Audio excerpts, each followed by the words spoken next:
예수님의 이름으로 문안드립니다. 얼마 전 그루폰이라는 앱을 통해서요, 굉장히 좋은 할인 행사를 발견하고 난생 처음으로 마사지 테라피라는 것을 예약하게 되었습니다. 마침 최근에 몸이 좋지 않았던 아내를 위해서 기분 좋게 예약한 것인데요. 서비스를 받으러 갈 당일이 되었습니다. 그런데 막내 아이가 새벽 내내 잠을 설쳐대느라 아이 엄마까지 거의 잠을 못 자고 컨디션이 말이 아니었습니다.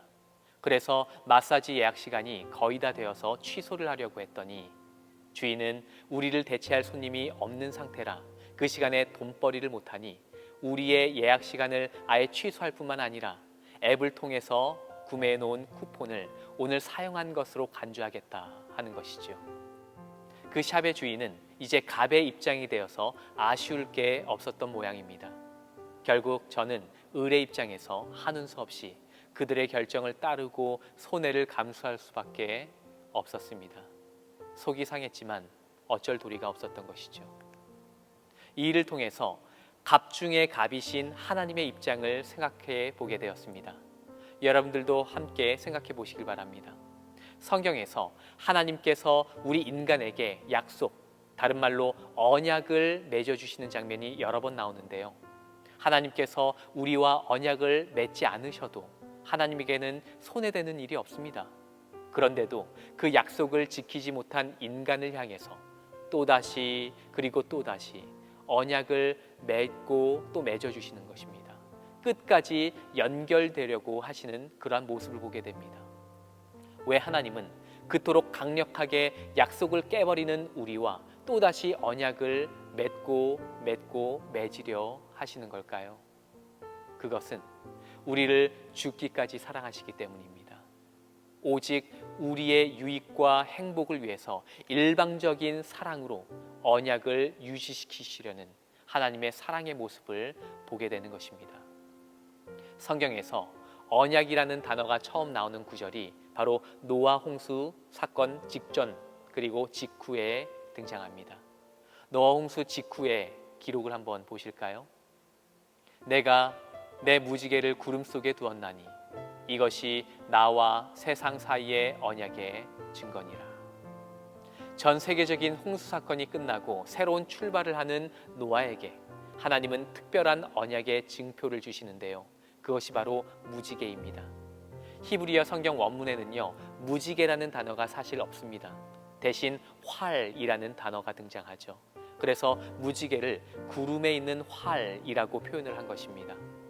무지개를 활처럼 생각해 볼 때에 그 활이 어디를 향해 있습니까? 어디를 향해서 활을 쏘게 되어 있습니까? 바로 하늘을 향해 발사하는 모양입니다.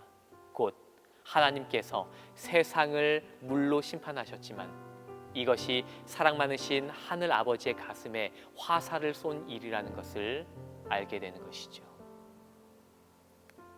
여기서 매우 중요한 한 단어가 이어지는데요. 16절을 보시길 바랍니다.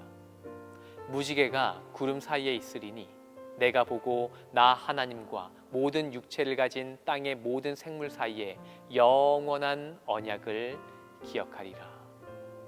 영원한 언약이라는 단어에 집중해 보시길 바랍니다. 우리가 붙들어야 할 단어가 있다면 바로 이 영원이라는 단어입니다. 우리가 사는 이 세상은요, 눈에 보이는 그 어떤 것도 영원한 것이란 없습니다. 모든 것이 시들고 말라 없어지게 될 것입니다. 그러나 오직 하나님의 말씀만이 온 우주에 영원토록 남겨질 유일한 것이 될 것입니다. 우리가 하나님의 언약을 붙들어야 할 이유를 찾는다면 하나님의 약속 외에는 그 어떤 것도 영원한 것은 없기 때문입니다. 우리의 삶 속에서 이제 무지개를 보시면 하나님의 사랑의 약속을 떠올리고 감사하게 되면 좋겠습니다. 내일 무지개가 뜨면 좋겠습니다. 다 함께 기도하겠습니다. 사랑 많으신 아버지 하나님, 무지개의 언약을 이 세상에 주신 것처럼 우리가 아버지의 언약을 생각하며 감사할 수 있게 도와주시옵소서. 영원히 사라지지 않을 아버지의 말씀을 기억하고 감사하며 살 수 있도록 인도하여 주시옵소서. 예수님의 이름으로 간절히 기도합니다.